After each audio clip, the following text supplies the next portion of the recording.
CEO of Iraki Nutrition. He's got a master's degree in sports nutrition, gives lectures in sports nutrition for the Academy of Personal Training in Norway.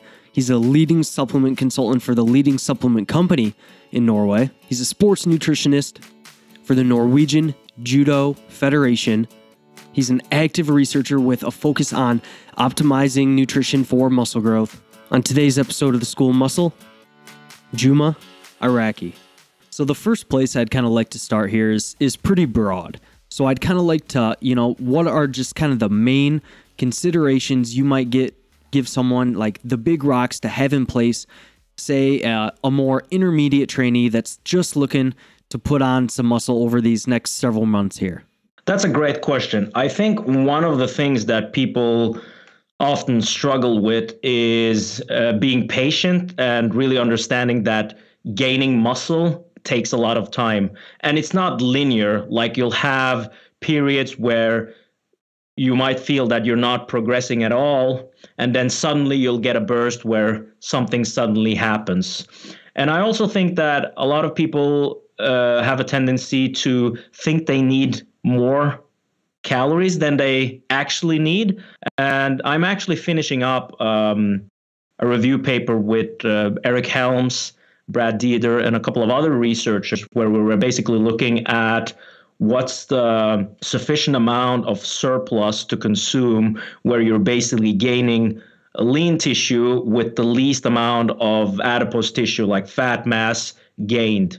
And it's a bit of a tricky thing because, a lot of the research when we're looking at muscle mass has been focusing on total protein quality, protein dosage, protein distribution, but not a lot of research has focused on calories. And there's a good study by Ina Garthe from Norway and colleagues, where they basically found that the more advanced you get, the less the surplus of calories should be, because you just end up gaining maybe the same amount of weight, but it's basically the same amount of lean body mass that you're gaining and more fat mass, which is something that you don't really want as a physique athlete. So I would say the big rocks is understanding that things take time, and also being able to adjust the calorie surplus based on the rate of weight gain that you experience. Okay, cool. And what do you kind of typically recommend for rates of weight gain for maybe a more intermediate trainee that's kind of going through a several month phase of gaining weight? That's a great question. I usually prefer to not use absolute values because it basically, even when it comes to fat loss, I don't say you should lose half to 1 kg of a week. I usually like to use percentages, because there's a big difference between someone weighing 300 pounds and someone weighing 200 pounds on how much they can gain or lose. But right. Typically, I would say that for most people, somewhere between half to 1% of body weight in kilos, is what you should aim for on a monthly basis to gain on average. When you get a bit more advanced, I would probably taper it a bit down, like the maximum should be 0.5% of that. But we're talking about average numbers. But if you start to add that up over several months and maybe even a year, that would add up to a lot of weight. And going back to what we were saying, I think people need to be a bit more realistic with what they actually can gain of lean body mass. It's especially as you get more advanced, and that's why I also adjust the calories based on what type of level are you on. So typically, I'll recommend for, let's say, a novice lifter, typical hard gainer, I would probably put them on a 20% surplus based on their total daily energy expenditure. Mm-hmm. Most people, I put them on like 15%, but as soon as you get a bit more advanced,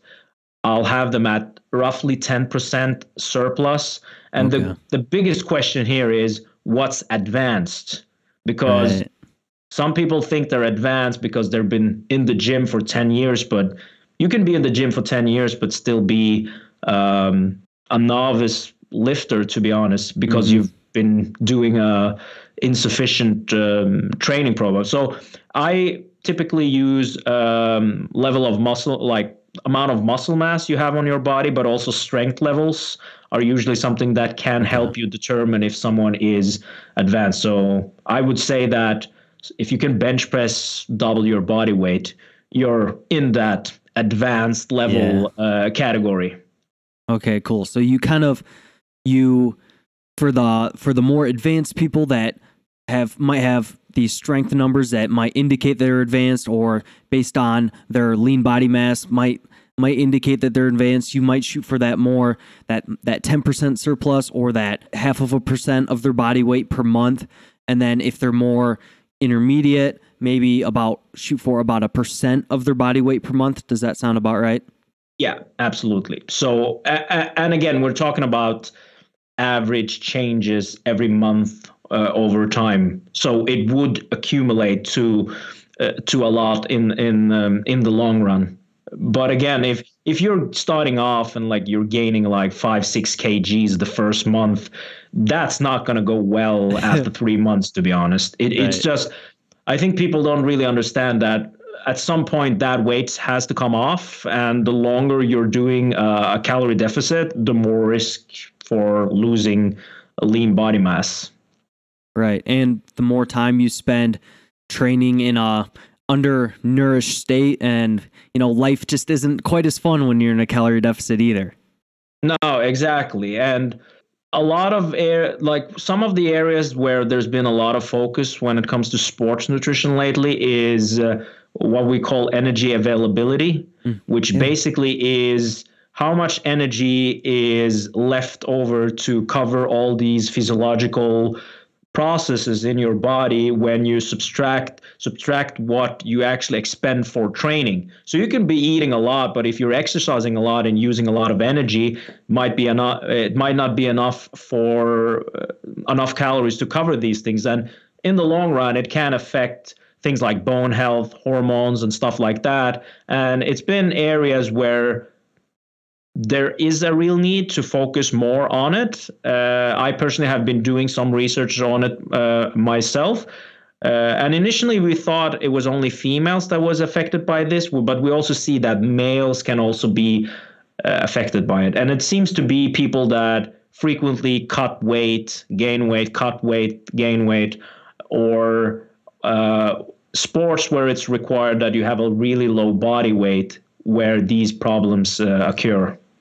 Interesting. Yeah, I've definitely seen a little bit of this research on energy availability. And so is the idea basically that you could be eating enough food to like maintain body weight, but not necessarily enough food to maintain like these other physiological systems that are going on? Is that kind of the general premise behind energy availability? Yeah, you're absolutely correct. It's basically that you would think that you're eating a lot of food, and you might be doing that, but still, because of the training volume that you're doing, you're still ending up with insufficient amount of calories. And like I said, I think this is an area where we haven't really focused a lot on the research when it comes to energy intake. It's been a lot of focus on protein and carbs, but energy has been not an area where we've been focusing a lot. And interestingly, going back to the review paper we were talking about, going through the literature, you'll find some really interesting papers. Like I found papers from the 90s overfeeding people, and some people, even without resistance training, put on like 100% lean body mass with a caloric surplus. So there's a lot of individual differences between people. Some people just feed them calories, what it comes from, doesn't really matter. All goes to muscles. Some people, they'll have 50-50. It's very different from person to person. Yeah, for sure. That reminds me of, I know people at university that I'll talk to, and this guy that I'm thinking about, he's freaking jacked, and I'll talk to him. I'll be like, hey, so are you into lifting weights? He's like, nah, I just play basketball. I'm just like, what is going on here? I'm putting all this work in and you're like twice as jacked as I am and all you do is play basketball. Yeah. I hate those guys. I know, it's the worst. Yeah. We actually have a powerlifter here in Norway, like national level powerlifter, which basically I don't get the impression that he's really that interested in nutrition. He basically eats whatever he wants, and he's just doing for most time he's doing just the main lifts, but he looks like a bodybuilder. Like he's ripped, he's huge. I'm like, you're in the wrong sport. Like you should be a bodybuilder based on how you look. So yeah, some people are just genetic freaks when it comes to being lean, shredded, and gaining muscle mass. Yeah, they have all those great muscle insertions, really favorable body fat distribution. There's so many different like individual things that can make up how aesthetic someone is. It's crazy. Yeah, and to be honest, like I've been involved in research where we do a lot of DEXA scans on athletes, and some people have like pelvis is like this and shoulders go like even without training they have the V taper. Like your body's just structured that way. So it doesn't take a lot to get that nice physique. But a good example on someone that might not have favorable bone structure but still has an impressive physique because he's been able to put on a lot of mass is John Meadows. He has a wide pelvis, narrow shoulders, but because of the amount of muscle mass that he has, he still looks very good. But imagine what he would look like if he had a more favorable bone structure. It would be a completely different story. Yeah, and another person that comes to my mind is kind of Steve Hall as well. He's kind of got that bigger, blocky waist, but just the amount of muscle mass that he's accrued, he's still looks really good. And I think that muscle mass is kind of a nice trump card because like even at higher body fat percentages, if you have enough muscle mass, it's really not going to look that bad. Of course, within reason, but that muscle mass is a nice trump card there. Yeah, absolutely. I totally agree. Steve, I'm really impressed with the amount of muscle mass he's gained the last year. So he's definitely doing something right. The only thing that bugs me about Steve is that some of these pants he's wearing at the gym is like, what the fuck, man? Yeah, I know. You need to do something about that. Yeah, come on, Steve. Do something about that. Just kidding, Steve, if you're listening to this. No, but yeah, that's interesting there. There's so much of that like genetic intra individuality. I don't even know if those are words. I'm making up stuff as I go here. But the next thing I'd like to kind of move to here is there anything that you're kind of looking for kind of the cutoff point for a gaining phase, for kind of the point to where, okay, we've gained for X amount of months here. It might not be a good idea to keep pushing body weight up here. Is there kind of a point, any indicators that you're looking for to kind of realize when that point is? Absolutely. Like I'm lucky because I'm able to skin fold a lot of the people that I work with. So I measure their body fat percentages. And if we start to see that skin folds are increasing, but we're not seeing the strength gains, we're not really seeing increases in muscle mass, it might be a good time to maybe have a mini cut or going to a cutting phase. But I usually have a cutoff for body fat percentages where I don't really think it's a good idea to continue increasing. And it's not because most of the time it's not even me telling this. It's the athlete themselves not being comfortable being at that body fat levels. But I usually don't like people being over 15%, but I might push it to 20% if you're a male. But that's usually the cutoff. If I were to give some if I were to give some guidelines, that's usually the cutoff. But most of the time, it's athlete not being comfortable, having either force fed themselves for such a long time, or that they're starting to not feeling comfortable with that. At some point, you just have to accept that you can't go around being shredded or ripped all the time. You have to accept it. But there's a level where it's not acceptable anymore for most people. But body fat, if we start to see skin folds going up and not really seeing the progression in strength and muscle mass, that might be a good time to end the phase. And but we usually do evaluation every 8 to 12 weeks. So we'll do it. We'll usually have phases from 8 to 12 weeks. Each phase is usually 4 weeks, but we'll have the evaluation after 8 to 12 weeks and see where we take things. I usually like to, at the end of the day, I'm the coach, so I'll make my recommendations, but I like to include the clients in the discussions as well.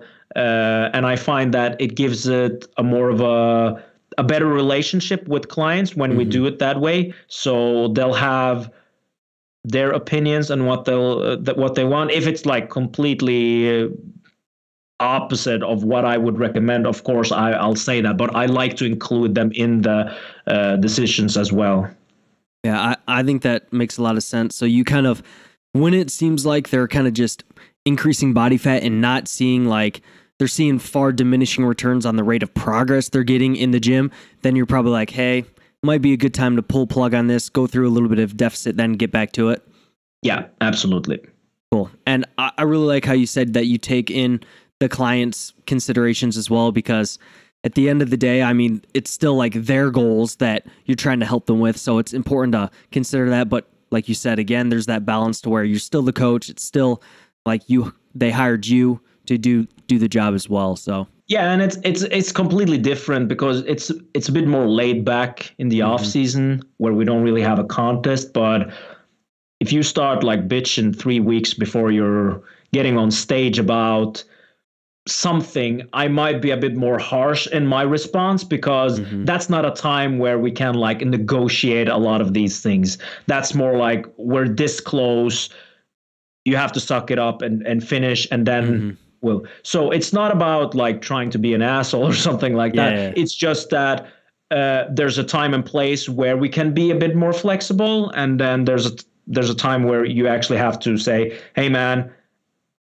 we're working towards this goal, and I know that this is uncomfortable or something like that, but we need to finish it up if we want to achieve what we want. And luckily, most athletes at that level have that mentality that, but they sometimes just need a smack or something like that just to get them in the right mindset, because it's not easy, especially I work with a lot of combat sports athletes, and sometimes it can be a bit of a struggle with the weight cut, especially if they haven't really done their homework during the off season. It can be a problem, and we might have to use some more aggressive methods to actually get them to be ready for their competition. I personally don't like that method. I usually like to have a bit more time. And one of the things with combat sports is that a lot of the athletes, unfortunately, it's almost like the competition is making weight, and then they forget that making weight is just so you can actually do the actual fight or compete. And then they basically do all these type of stupid shit, to be honest, and end up being in a state where you're not really optimizing peak performance. So there's a lot of planning that needs to go into this, so we don't end up having to use those methods. Yeah, I'd say that probably sounds like, to me anyways, one of the biggest differences between like a combat sport athlete and a physique athlete, because combat sport athlete, they have to make weight and they have to perform like as close to optimal as they can. Physique athlete, when you're on stage, you don't really have to worry about your performance in the gym a whole lot. Like you can make some adjustments there. Of course, you still want to maintain your performance as best you can, but it doesn't have to be like crazy optimized when you're like posing on stage. Absolutely. Cool.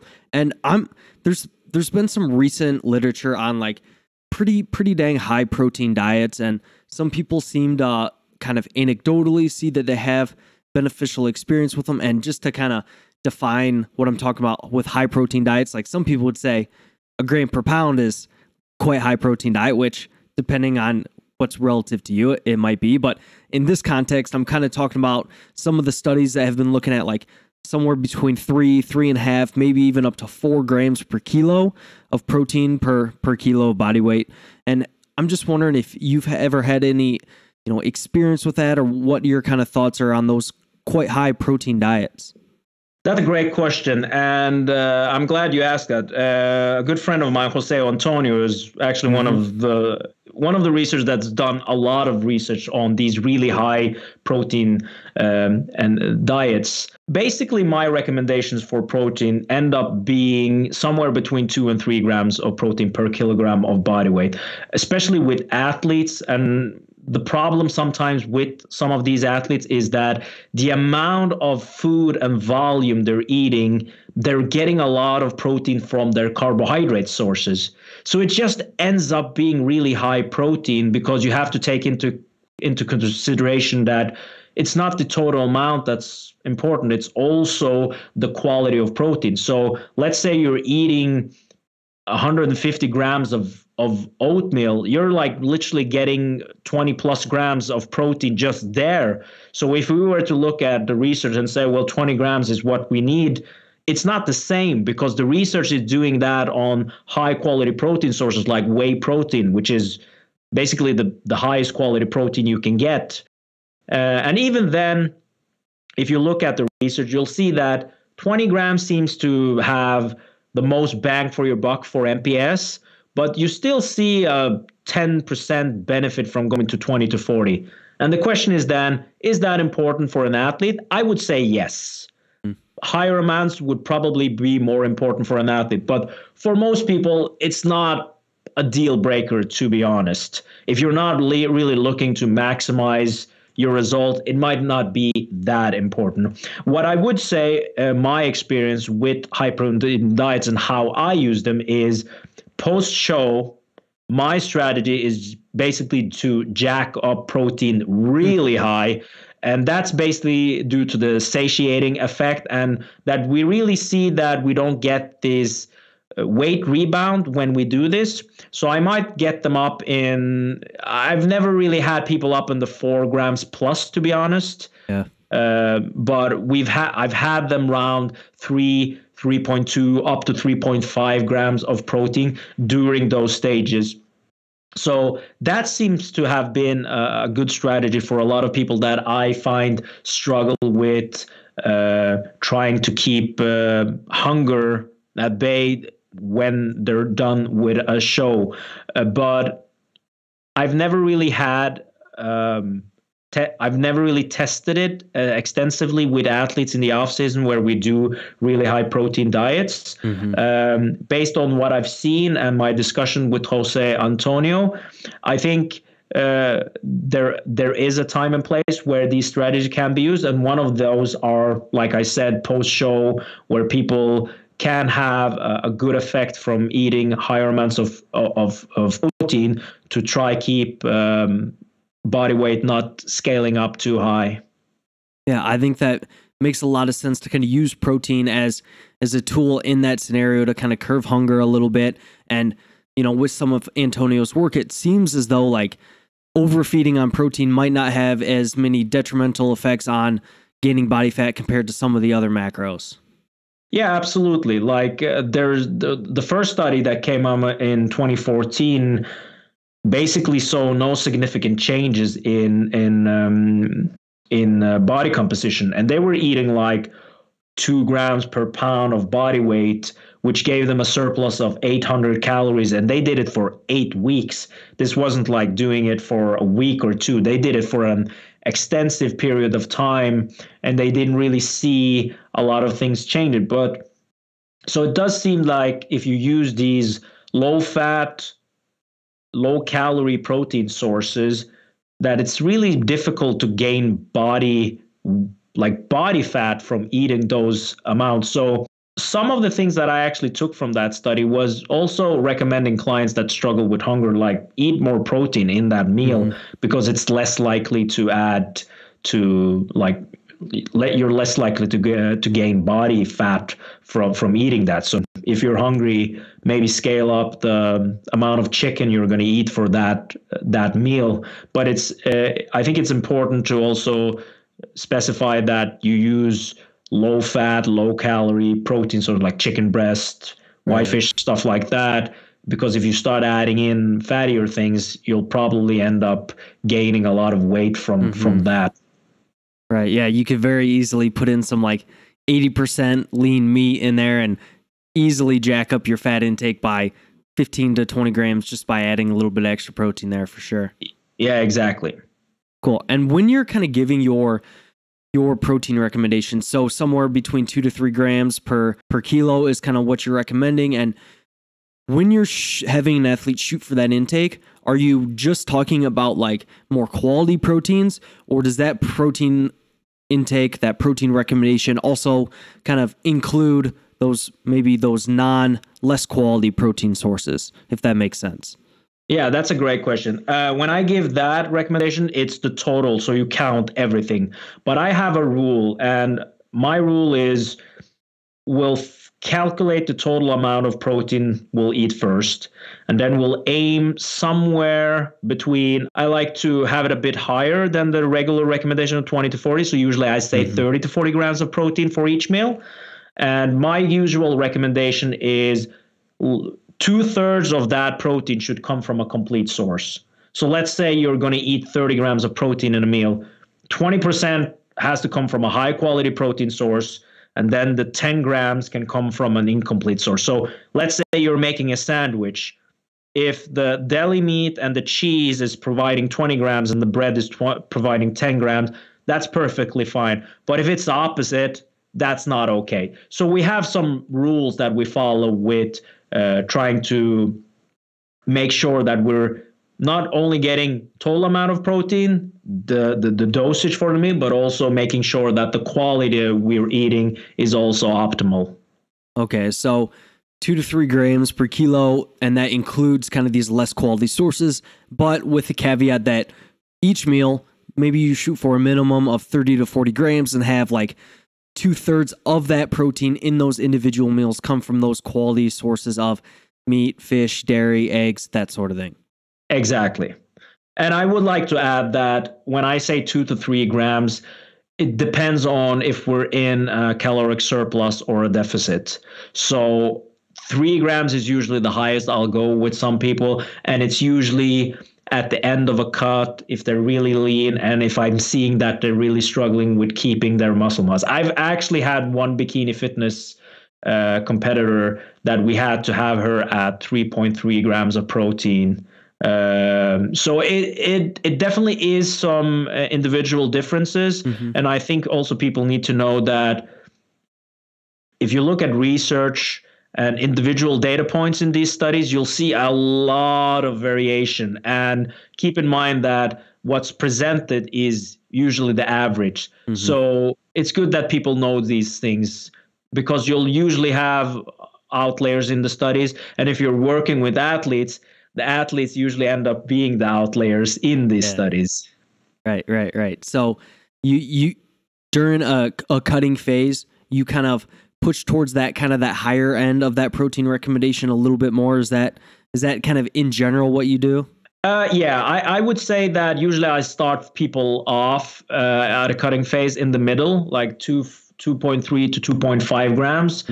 And we might scale that up based on hunger levels. And if we're seeing losses in muscle mass, we might scale that up. And especially as you get leaner and leaner. You know, people have this idea in their head that they're going to lose muscle mass really quickly when they're entering a deficit phase. Usually the risk of losing muscle mass is when you're getting into those single-digit body fat level numbers. That's when you really start to risk losing a lot of muscle. But like if you're 30% body fat, you don't really need to give a recommendation of eating 2.5 grams of protein per kilogram of body weight because the body has such a sufficient amount of body fat. It's not gonna take your muscle mass first. It's so much body fat to take from.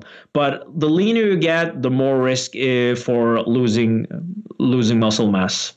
Okay, cool. Yeah, I think that makes a lot of sense. And kind of the next place I'd like to take this is some people will make the argument that post-workout, you should just smash a lot of protein and a lot of carbs and kind of avoid fats. And then you'll also hear some people argue that you should have fats post-workout because that can help with, I don't know, digestion. It could have some cholesterol, and that could be potentially beneficial. And there could be other different nutrients in fats that could help with these anabolic processes. So where do you kind of stand on different macronutrient ratios, like around the workout window?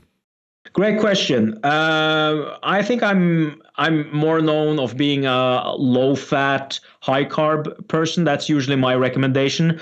And I do actually have a recommendation where we taper off the fat intake, both pre and post workout for several reasons. But one of the reasons being that you don't really want fats to slow down your digestion pre-workout. You really want something that's easy to digest, gets quick into your system, and you don't really want the blood to be in your GI system. You really want them to be in the muscles. So you avoid that tug of war between muscles and the digestive system by having carbohydrate sources and protein sources that are easy to digest.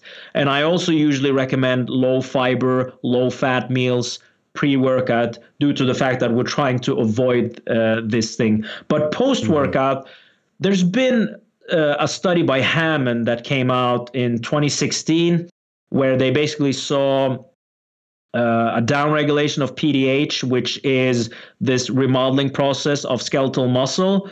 They saw a downregulation of that, but I would like to add that the fat feeding that they gave post-exercise was really high. We're talking about, I think it was like close to 2 or 3 grams of fat per kilogram of body weight. So it's a really high fat feeding post workout. So I don't know if I see any benefits, to be honest, of adding a lot of fats post workout. I think it's better to focus more on protein and carbohydrates. And I just want to correct, it wasn't PDH, it was P70, and I never remember the rest of the signaling pathway, but P70 something was the where they saw the down regulation with that study. I actually also did a study of my own last year where we basically also saw similar stuff. And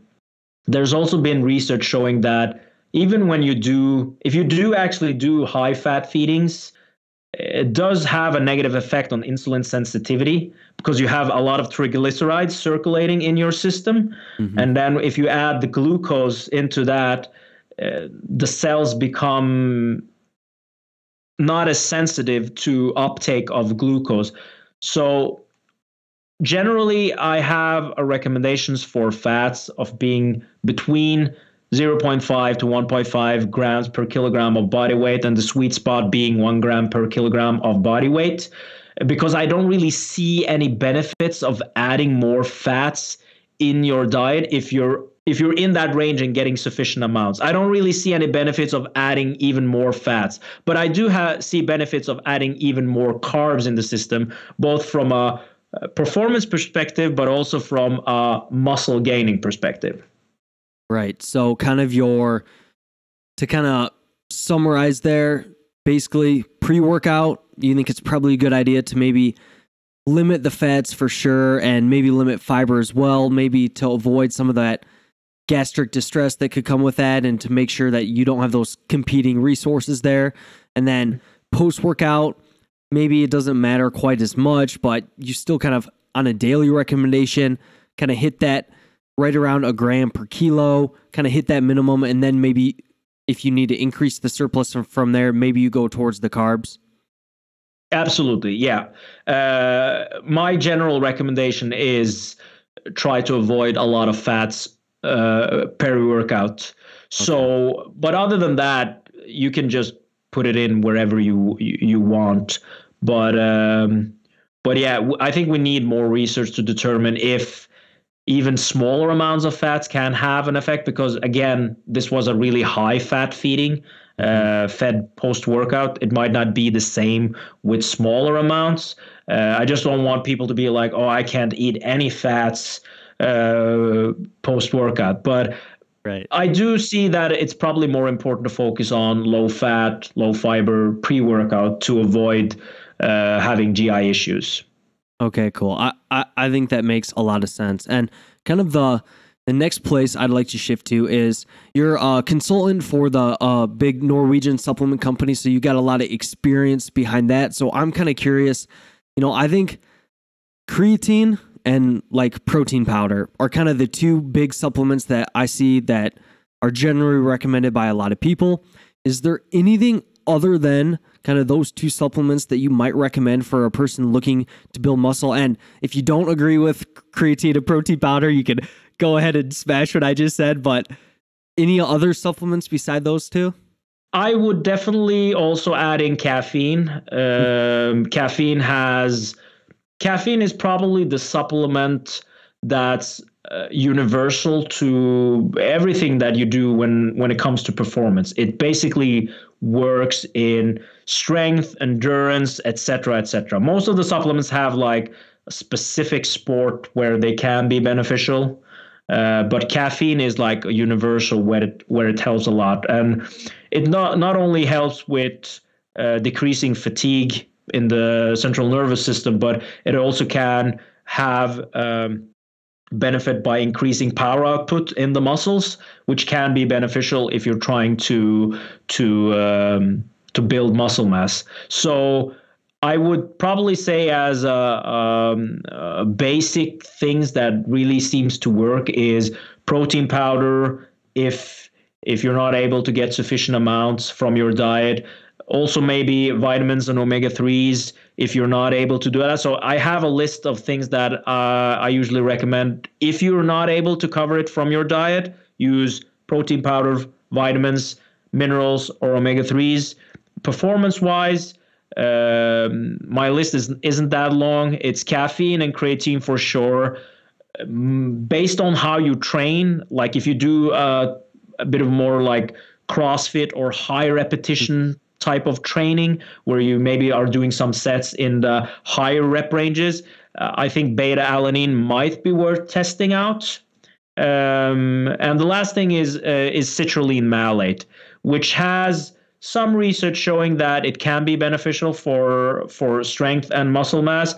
Some research showing that it hasn't any benefits. But if we summarize the total amount of literature that we have now, it seems to be more on it might have a performance benefit. But that basically it, like when it comes to ergogenic supplements: creatine, caffeine, beta-alanine, and citrulline, which is what I personally use as well as I call it the death drink because it tastes like death, but at least I'm not consuming it for taste. I'm consuming it because it might have a benefit for me in the training. But I've had several people try it and I'm like, they can't. It's the citrulline, which is basically killing the flavor of the drink. But yeah. Yeah, I think the people watching this are probably the type of people that are like, I don't give a shit. I'm going to do whatever I have to do to increase my performance. So they probably wouldn't care anyways. Yeah, exactly. And if people are wondering what it is, it's basically just 3 grams of creatine, 3 milligrams of caffeine per kilogram of body weight. So I'm around 75, 80 kg. So I usually use between 200 and 300 milligrams of caffeine, and then 3 grams of beta-alanine, and then 8 grams of citrulline. That's about it. And if you want to have some effect on vascularity, I really recommend citrulline. You'll see veins that you haven't seen before. But and it's pretty cheap to like buy these things and combine them. If you want to kill the citrulline flavor, I usually recommend trying some lime flavors like Sprite, 7-Up, something like that. Sugar-free Sprite or 7-Up might help with the camouflaging the flavor. But yeah, those are the 4 things that I usually recommend. Cool. And when do you take that? I'm guessing somewhere pre-workout, but how kind of close to your workout do you usually take that? Usually like 30, 45 minutes before I lift, I'll use that. And I won't use it all the time. I usually do a deload every 4 to 6 weeks.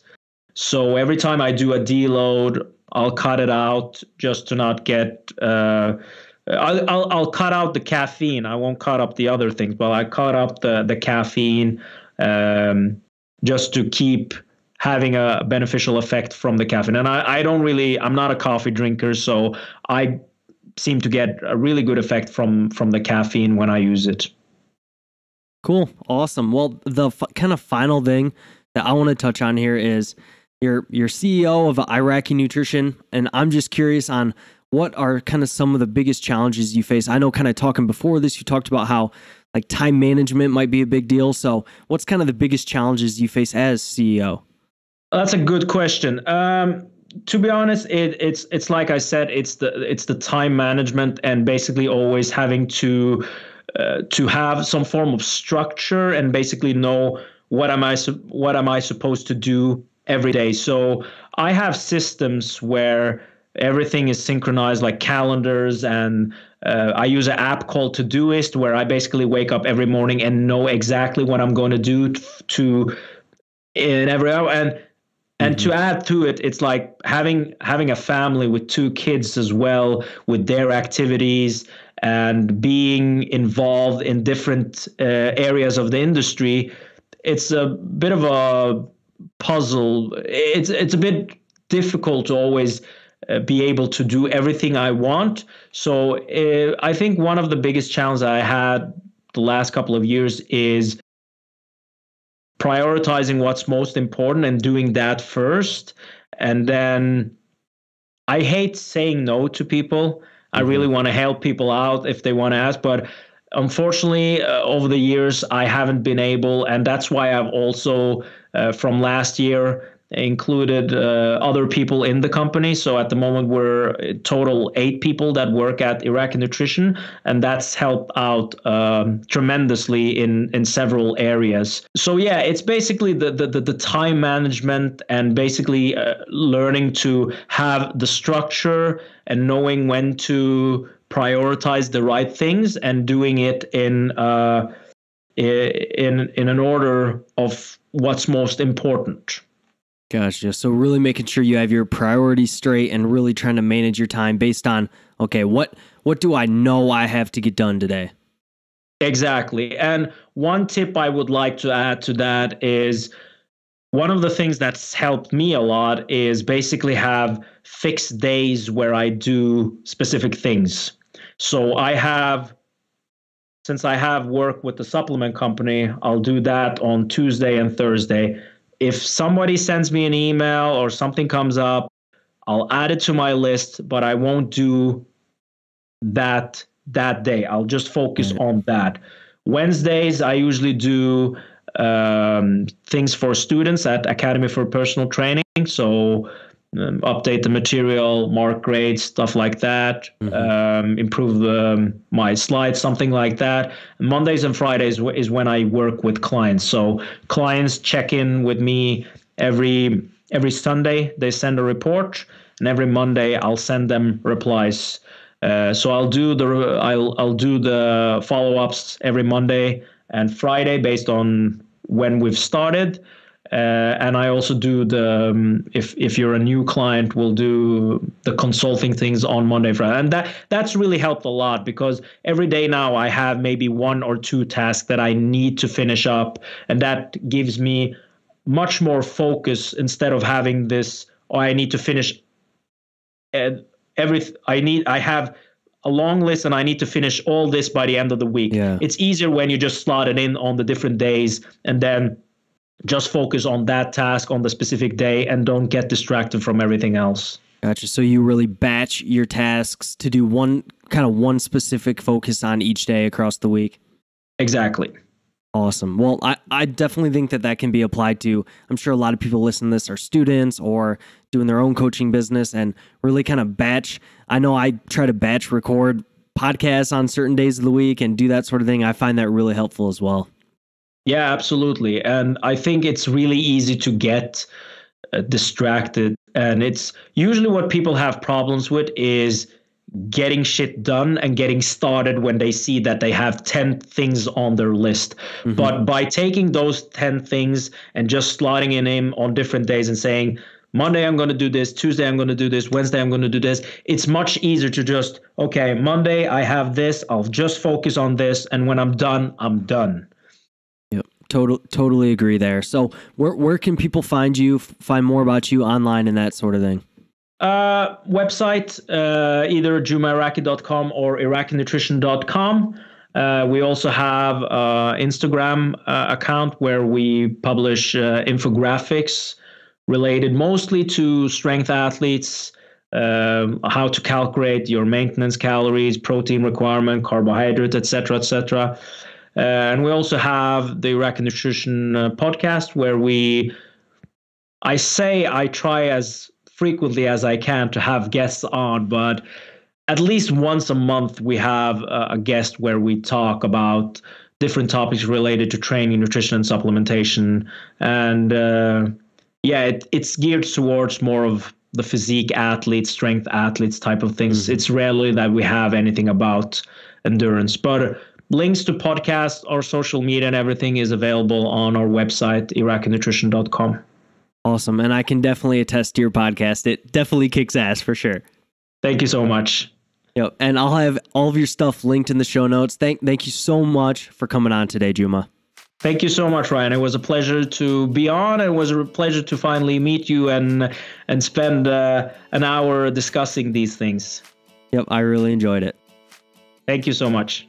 Thank you so much for watching this. Make sure to go check out Juma's stuff. Make sure to check out my stuff if you're interested in coaching or anything like that at ryanjsolomon.com. Screenshot this bad boy, put it on your story. It really does help me out. And I will see you in that next one.